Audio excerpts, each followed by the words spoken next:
পাবনার ঈশ্বরদীতে রূপপুর পারমাণবিক বিদ্যুৎ কেন্দ্রের প্রথম ইউনিটের রিয়্যাক্টর কোরে সফলভাবে পারমাণবিক জ্বালানি ইউরেনিয়াম লোডিং সম্পন্ন হয়েছে। তবে জ্বালানি প্রবেশ করানো মানেই সঙ্গে সঙ্গে বিদ্যুৎ উৎপাদন শুরু নয়। এখন শুরু হবে দীর্ঘ পরীক্ষা নিরীক্ষা, নিরাপত্তা যাচাই ও ধাপে ধাপে রিয়্যাক্টর চালুর প্রক্রিয়া। বিশেষজ্ঞরা বলছেন, বাণিজ্যিকভাবে বিদ্যুৎ উৎপাদনে যেতে আরও অন্তত 6 থেকে 10 মাস সময় লাগতে পারে। এই সময়ে কি পরীক্ষা হবে এবং কিভাবে ধাপে ধাপে চালু হবে রিয়্যাক্টর, সেটি ব্যাখ্যা করেছেন ঢাকা বিশ্ববিদ্যালয়ের নিউক্লিয়ার ইঞ্জিনিয়ারিং বিভাগের অধ্যাপক মোহাম্মদ শফিকুল ইসলাম। ফুয়েল লোডিং স্থাপন যদি প্রক্রিয়াটা শেষ হয় সঠিকভাবে সফলতার সহিত, তারপরে ধাপে ধাপে এটা আরও সাবক্রিটিক্যালিটি টেস্ট বলি আমরা। সাবক্রিটিক্যালিটি টেস্ট অর্থ হলো যে এখানে অনেক ধরনের ইনস্ট্রুমেন্ট ব্যবহার করা হয়। তো ইনস্ট্রুমেন্টগুলি কাজ করবে কিনা, সেগুলি সঠিকভাবে কাজ করবে কিনা সেটা পর্যবেক্ষণ করা হয়। তারপর হলো পানির যে ব্যবহার করা হবে, পানিটাও কিন্তু সঠিকভাবে যে মানসম্পন্ন পানি সেটা আছে কিনা সেটা পর্যবেক্ষণ করতে হয়।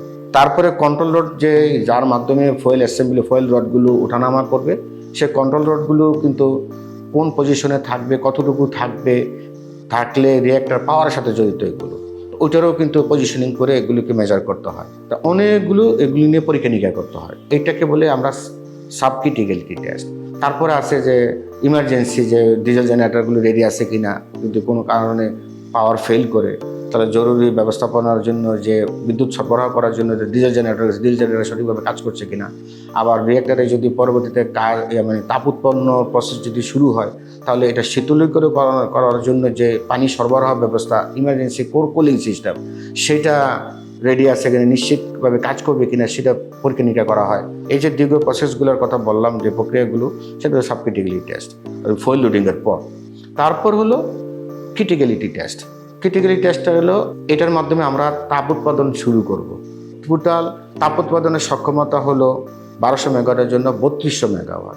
তো এটার 1% দিয়ে প্রথম ক্রিটিক্যালিটি টেস্ট করা হবে। তখন তাপ উৎপাদন শুরু হবে অল্প পরিমাণে, যাতে নিয়ন্ত্রণ করা যায়, যে ফিশন রিঅ্যাকশনটা যাতে সঠিকভাবে নিয়ন্ত্রিতভাবে এটাকে সম্পন্ন করা যায়।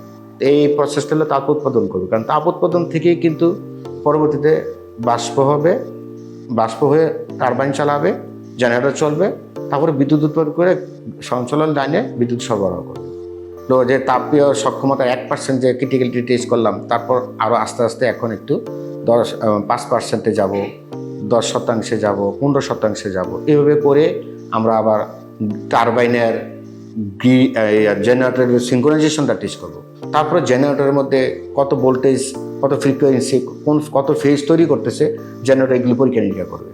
তার মানে এটার নাম হলো লো পাওয়ারে টারবাইন জেনারেটরের সিনক্রোনাইজেশন টেস্ট। তখনও কিন্তু বিদ্যুৎ উৎপাদন হবে না, গ্রিডে দেওয়ার মতো সুযোগ আসে নাই, কারণ 15% পর্যন্ত।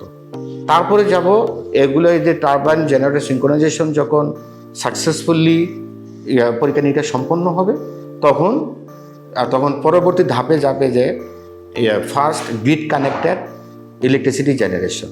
25% তাপীয় সক্ষমতা যে 300 মেগাওয়াট বিদ্যুৎ প্রথম গ্রিড কানেক্টেড হয়ে যাবে, সেটা হবে আমাদের প্রথম first grid connected electricity unit 1 থেকে। 300 মেগাওয়াট থেকে শুরু করে তারপর আস্তে আস্তে যে 25% থেকে বৃদ্ধি করে তখন অত 30 যাবে, 40, 50 এবং 100 মেগাওয়াট, 100% পর্যন্ত পুরা 3200 মেগাওয়াটের যে তাপীয় সক্ষমতা সেই পর্যন্ত পরীক্ষামূলকভাবে উৎপাদন করবে, চালাবে। এটাকে বলা হয় পাইলট অথবা ট্রায়াল অপারেশন। তো পাইলট বা ট্রায়াল অপারেশনটা এটা প্রায় 4-5 মাস ধরে করতে হবে বাণিজ্যিক উৎপাদনের আগে। বিভিন্ন লেভেলের যে টেস্ট পরীক্ষা নিরীক্ষা, এটা যে 6 মাস ধরে করবে। আর আগে যে subcriticality test, criticality test, first grid connection test, তারপরে হলো ট্রায়াল অপারেশন টেস্ট এবং ফুল সক্ষমতাও কিন্তু টেস্টগুলি করার পর রেগুলেটরি বডি এই সমস্ত টেস্টগুলো চালানোগুলোর পরীক্ষা নিরীক্ষা করে রেগুলেটরি বডি এগুলি দেখবে। দেখার পর এটা বাণিজ্যিকভাবে বিদ্যুৎ উৎপাদন করার জন্য রেগুলেটরি বডি থেকে লাইসেন্স অ্যাপ্রুভাল পাওয়ার সাপেক্ষে আশা করতে পারি হয়তো ডিসেম্বর-জানুয়ারির দিকে এটা পূর্ণ সক্ষমতায় নিরবিচ্ছিন্নভাবে বিদ্যুৎ উৎপাদন করবে।